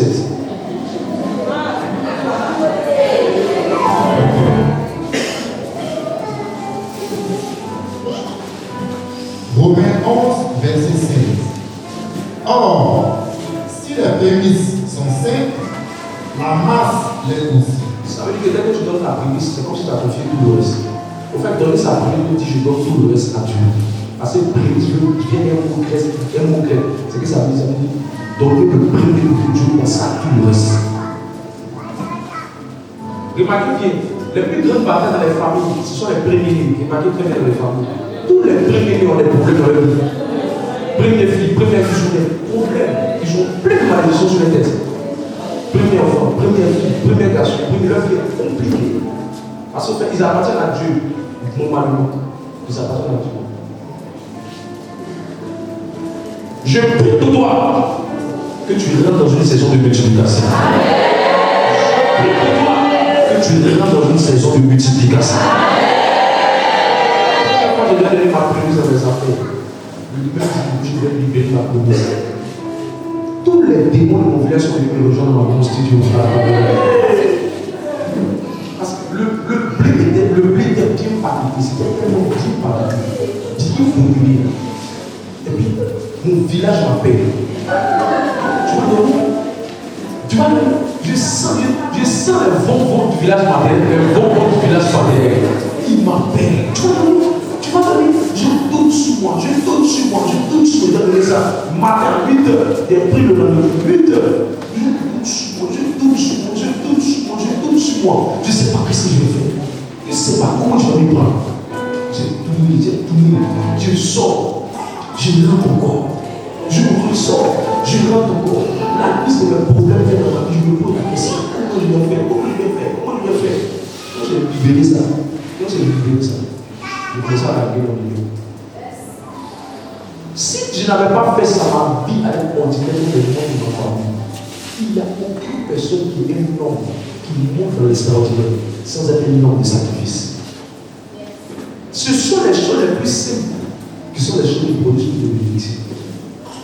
Lisez notre texte, on va s'arrêter là. 1 Corinthiens 15, verset 2.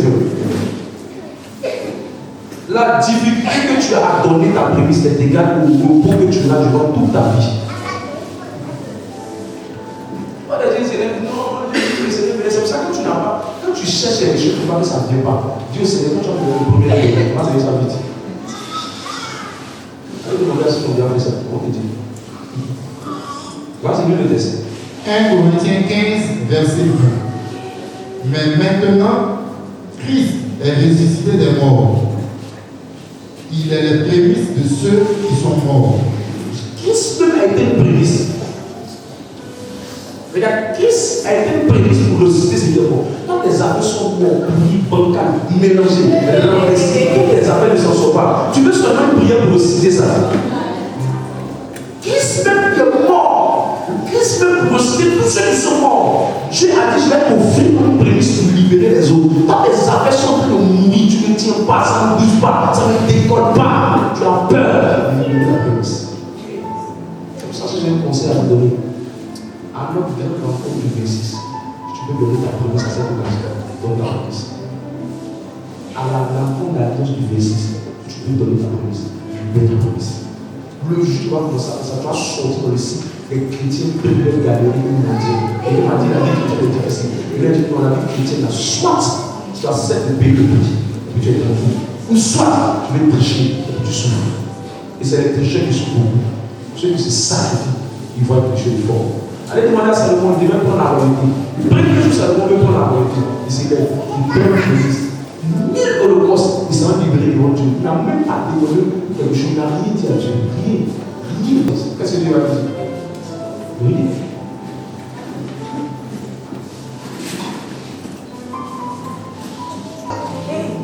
Un roi 3, verset 15. Salomon s'éveilla. Et voilà le songe. Salomon revint à Jérusalem. Il se présenta devant l'arche de l'alliance de l'Éternel. Il offrit des holocaustes et des sacrifices d'action de grâce. Et il fit un festin à tous ses serviteurs. Voilà comment ça s'est passé. Salomon dit, moi je ne sais pas comment dire, mon père David était roi. Moi je ne sais pas, c'est pas comment il est roi, je ne sais pas qui est roi. Je ne sais pas comment ça se passe là, je ne sais pas qui va m'attaquer, je ne sais pas qui va venir me combattre. Moi tu sais qu'il sait. Je vais lui donner mon prix à Dieu. Quel est le prix à Dieu? Salomon n'a jamais eu de guerre. Et je crois que vous savez qu'il a fait une guerre. Il était tellement en paix. Il a acheté pas. L'homme, il n'a pas de problème. Il veut cesser le problème dans sa vie. Tu es en paix, on ne t'attaque pas. Les sorciers ne t'attaquent pas. Le Satan ne t'attaque pas. Tu es en paix. Ton royaume est tranquille. La vie, même le sol, même là, c'était rempli de l'argent. Les gens venaient te voir, tu es trop sage, tu es trop béni, fort. Il dit non, je vais trop en paix. Souvent, le problème est bon aussi. Il est tellement en paix qu'il dit va chercher 300 femmes, 700 concubines. Imaginez le nombre de dons que Salomon a fait. Les gens disent même que le nombre de dons que Salomon a fait, une année même ne peut pas finir. 300, normalement une année c'est 365 jours. Et lui, il avait 300 femmes. Et s'il devait aller chez chaque femme chaque jour, il va jamais finir l'année avec toutes ses femmes. Imaginez lui, chaque fois avec quelqu'un qui va l'attaquer, il va tirer un peu quelque part là-bas. Imaginez un peu. Si les gens tiraient un peu pour l'attaquer, de temps en temps, il y avait un peu de combat qui venait. Après, les gens n'ont pas vu ce fait. Il était tellement en paix, il mangeait tellement bien, il était à l'aise. C'est quand le bavard est rempli là. Quand le ventre est rempli, le bavard regarde aussi ses droits. Mais là, il réclamait ça dans le bon sens, il réclamait ça dans le mauvais sens. C'est le pouvoir de la police. Le pouvoir de la police. Tout premier est très difficile à savoir. Je prie pour quelqu'un. Que son histoire ne soit plus jamais la même. Que son histoire ne soit plus jamais la même. Quand tu travailles d'être fermé à cause de cette compréhension des Écritures, je vois cette porte s'ouvrir fortement. Des affaires avec un souffle.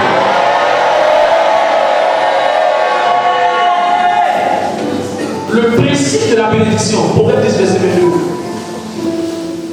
Le principe de la bénédiction, Proverbe 10, verset 22.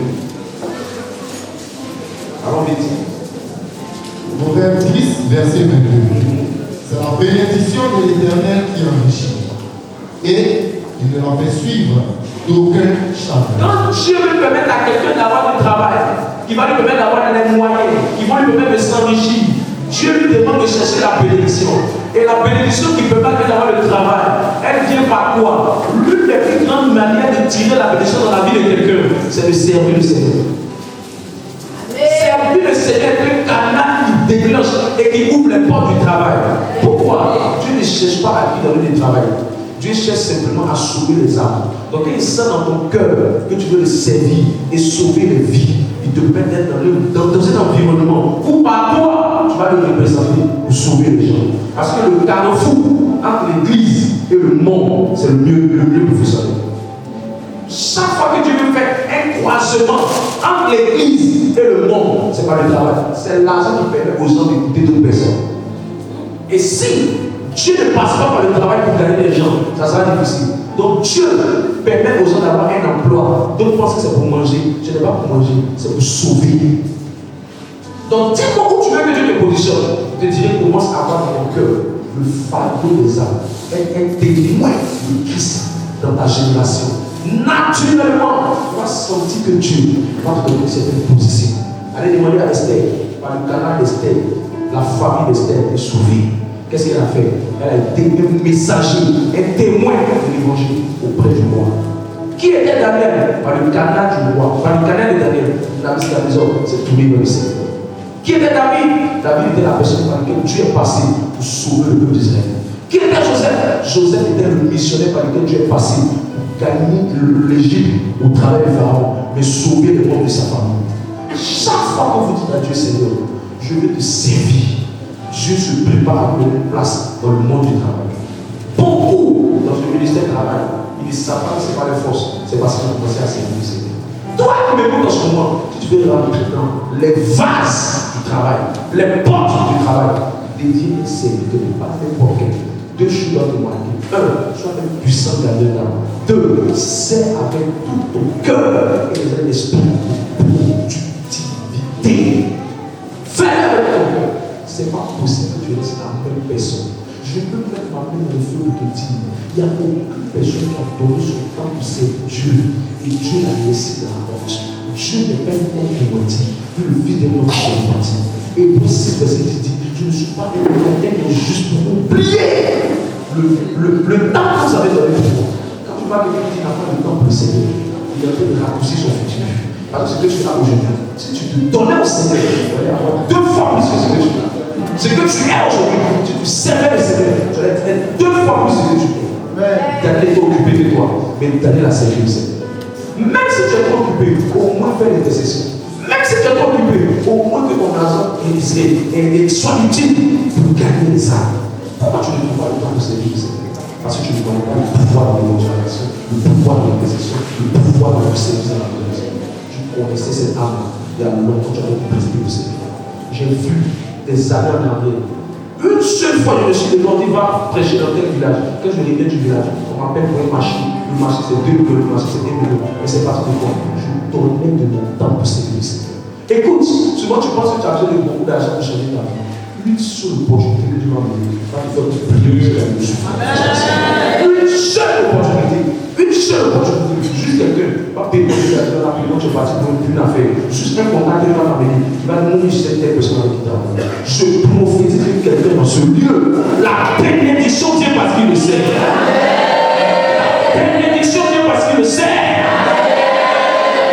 Dis-moi, mon donateur, pourquoi est-ce que c'est Dieu qui donne la bénédiction? Est-ce que tu crois dans cette question?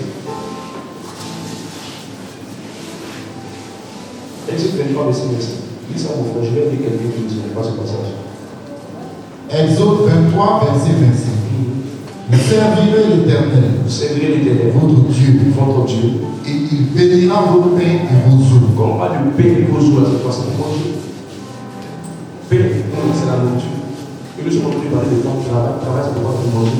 Donc ça veut dire que tu sais Dieu, il te donne la nourriture, il te donne la boisson, il prend soin de toi. Alors tu as commencé la solution pour la fin du travail, là, c'est lui, c'est lui.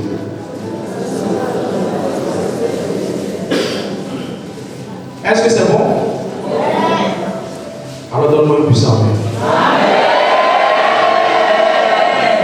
Laissez-moi amorcer ma chute avec cette loi-là. La loi numéro 9, la loi de l'impact et de la domination. Ça, je connais ça. Moi, on se laissait pour la dernière fois. La loi de l'impact et de la domination. Qu'est-ce que permet à quelqu'un de montrer l'impact et de montrer la domination? Quels sont les principes qui permettent d'avoir de l'impact et d'avoir de la domination? Est-ce que tu es là? Est-ce que tu es là? Proverbe 22, verset 2.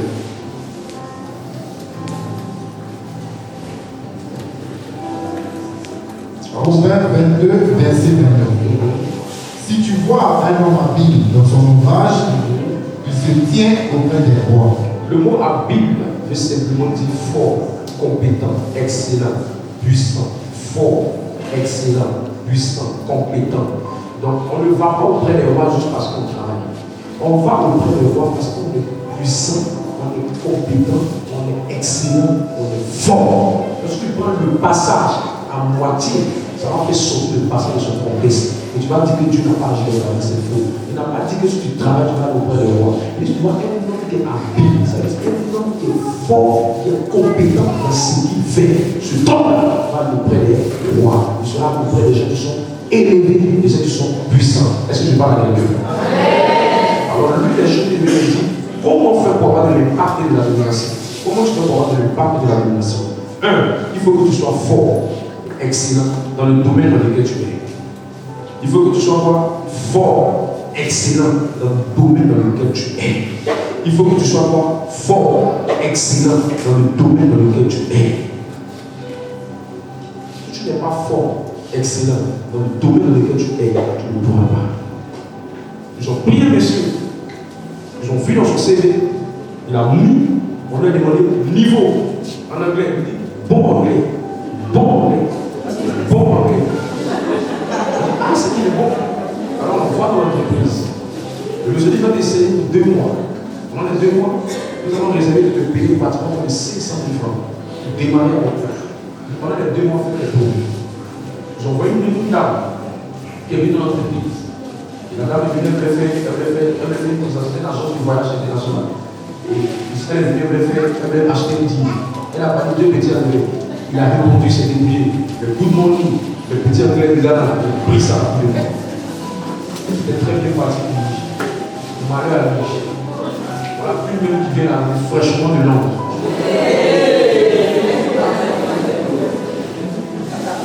Elle est arrivée. Et elle, on lui a parlé de l'agence du voyage. Donc tout ce qui était dans la période d'observation, il a fait 1 mois déjà, le dernier mois, pour apprendre les concepts très bien pour la bouche. Quand la dame est venue, plus riche.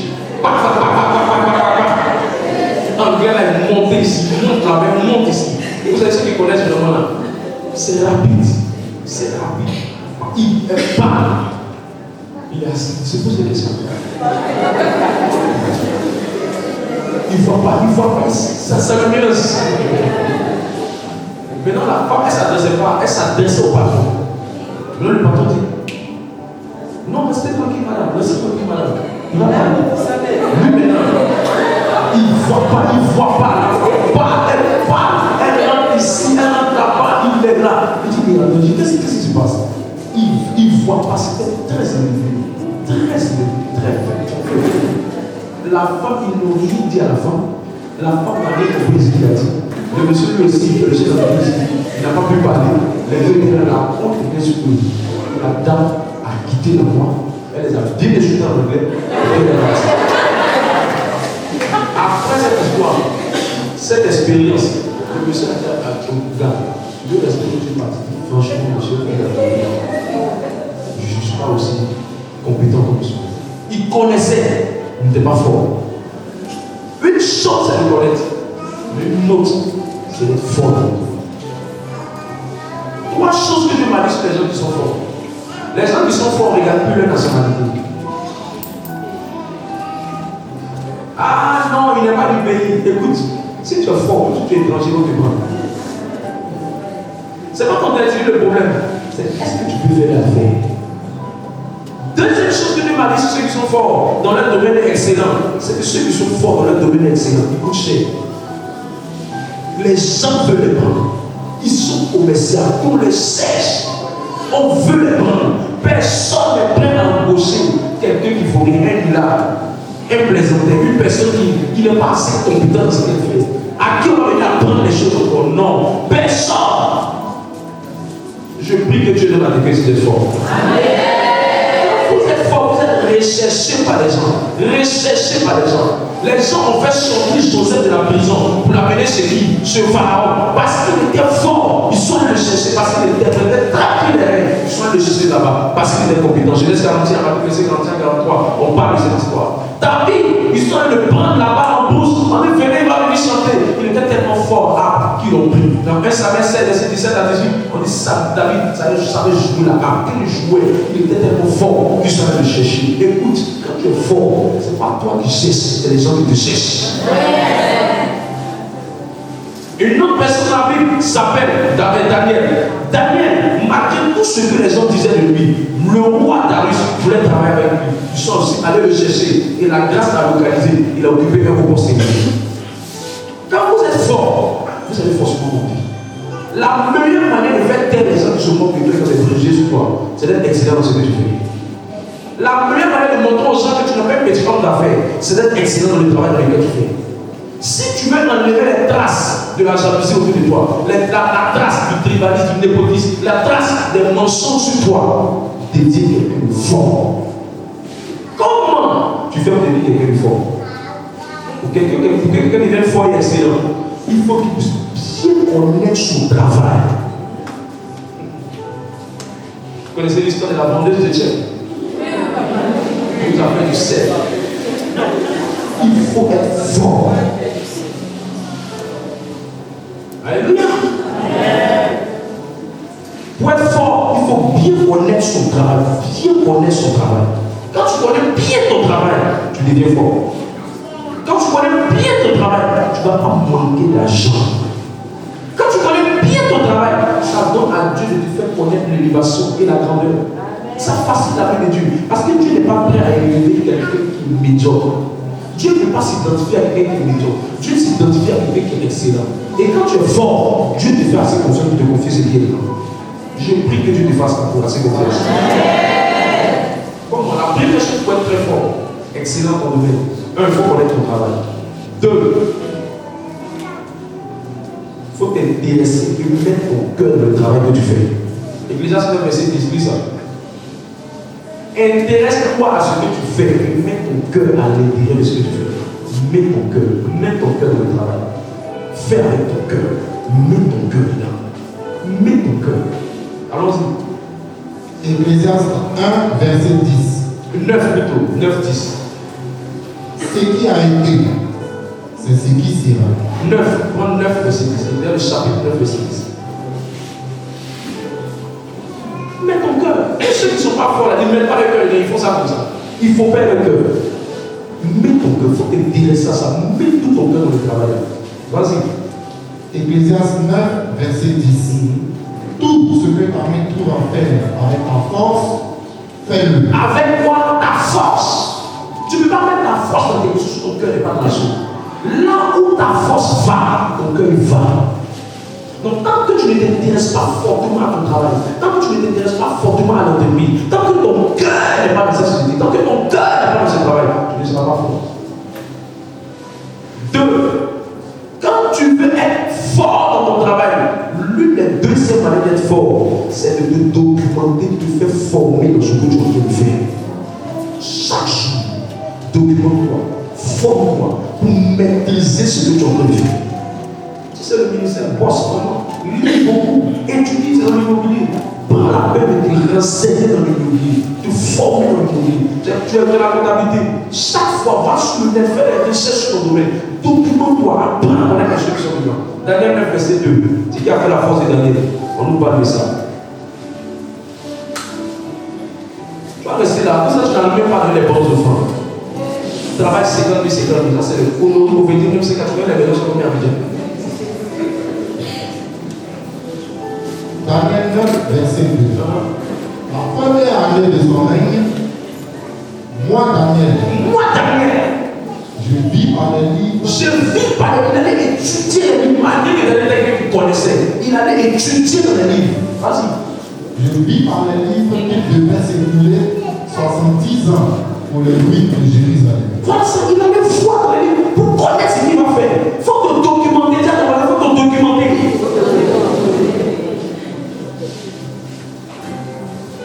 Toi, il faut être concentré dans le travail que tu fais. 1 Timothée 4, 15. Il faut être concentré, focalisé dans le travail que tu fais. Ne mélange pas la distraction dans ton travail. Quand tu peux dans le travail, tu parles, tu peux être fort. Tu peux être fort, c'est pour ça qu'elle veut mettre le sel dans le tien. Mais tu es distrait. Avec ça, à partir de ton tien, tu vas finir par avoir un restaurant.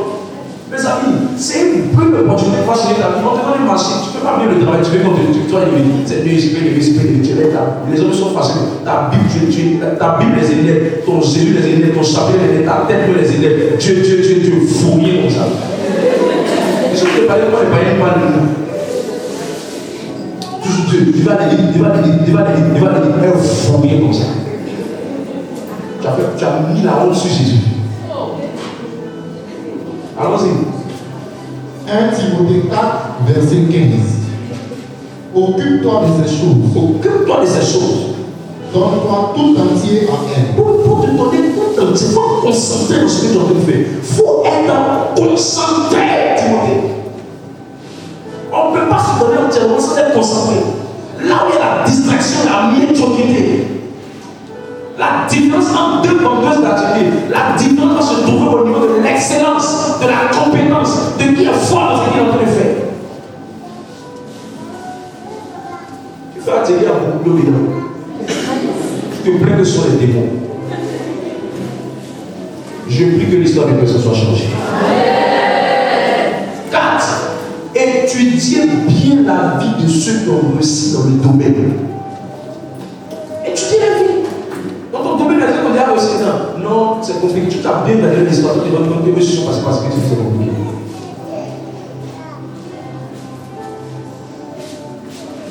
Est-ce que je parle à la suite? 5. Mettez-vous sous l'influence et les conseils et mentor de quelqu'un qui est fort. Mettez-vous sous son conseil. Je fais comment? Ça, je fais comment? Là, je fais comment? Ça, je ne peux pas comme ça. Qu'est-ce qu'il faut faire? Quand tu es bon, qu'est-ce qu'il faut faire? Vous allez causer avec les amis qui doivent venir. Va causer avec les gens qui ont réussi dans le domaine. Ma soeur, quand je vois, regarde, quand tu vois ton business qui va déménager là, je vois que tu réussis dans ça, te fait bien. Ça te fait bien. Va! C'est comme ça depuis là. Quand tu fais tes œuvres là, tu dis la tape et taper comme ça. Ça, ça veut dire que c'est 500 qui est dedans.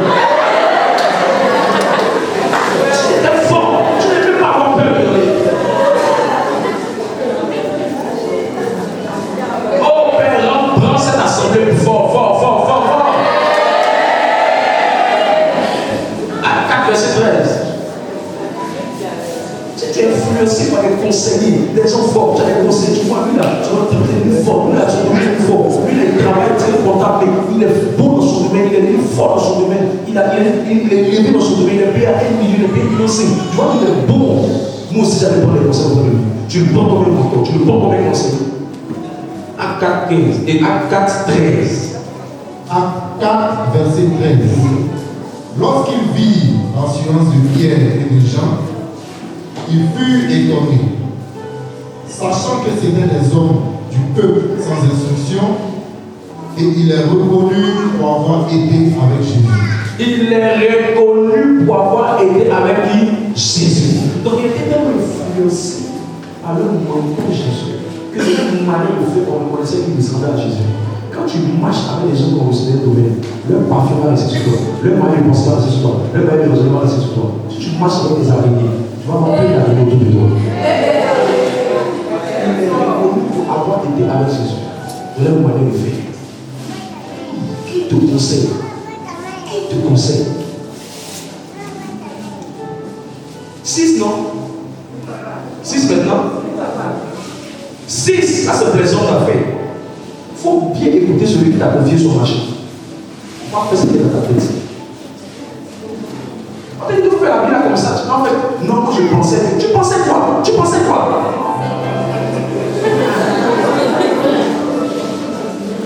Il faut bien écouter les règles. Il faut respecter la position de la personne. Écoute Dis les règles, ça te rend fort. Tu prends deux personnes qui ont confié un travail. Un qui a fait exactement ce que le client voulait. Un qui essaie de faire ce que lui pensait. Celui qui a fait exactement ce que le client voulait. Le client reviendra vers lui. Écoute. Et beaucoup de ceux qui pensent qu'ils connaissent tôt, ils ne vont pas bien.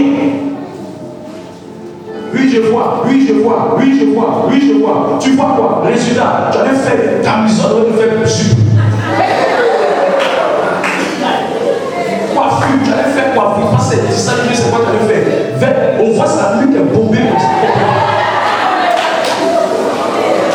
Il t'a envoyé. Et tu viens parler en langue ici pour nous fatiguer.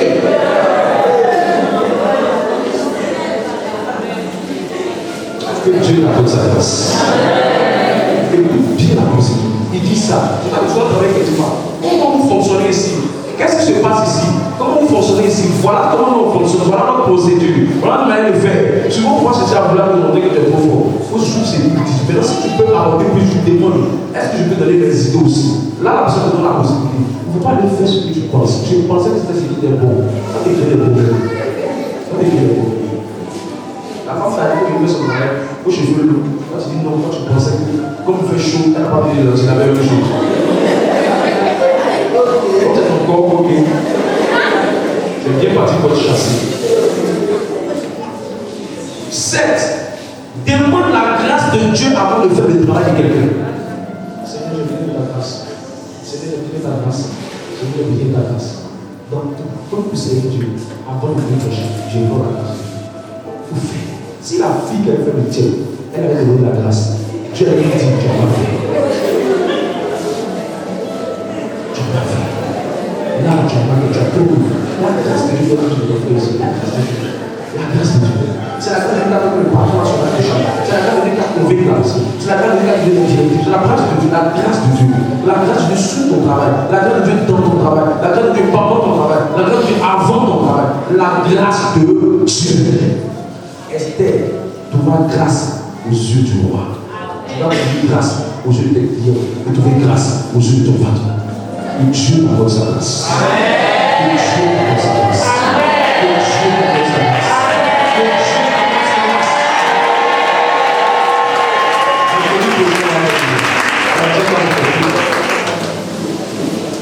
Qui aime ce que j'ai entendu?